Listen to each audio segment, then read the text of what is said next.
আমরা একটা প্ল্যান করছি যে সারা বছর ব্যাপী ঢাকা সহ বাংলাদেশের বিভিন্ন জায়গায় এরকম ফিজিক্যাল অ্যাক্টিভিটিস আমরা করব, বিভিন্ন অনুষ্ঠান আমরা করব, যার মাধ্যমে উদ্দেশ্য হবে এদেশের আপামর জনসাধারণকে এই ক্রিয়াতে উৎসাহিত করে তোলা, ফিজিক্যাল অ্যাক্টিভিটিসে উৎসাহিত করে তোলা।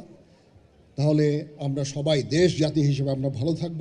আপনারা এখানে ডাক্তার সাহেবের কাছে শুনলেন যে ফিজিক্যাল অ্যাক্টিভিটিস না করার কারণে আমাদের যে ধরনের রোগগুলো হচ্ছে, হাইপারটেনশন, ডায়াবেটিস থেকে শুরু করে বিভিন্ন ধরনের রোগে আমরা আক্রান্ত হচ্ছি, আমরা ওবেজ হয়ে যাচ্ছি, আমরা ভালো খাবার খাই না, ফাস্ট ফুড, লবণাক্ত খাবার খেয়ে আমরা শরীরের যত্ন নিচ্ছি না।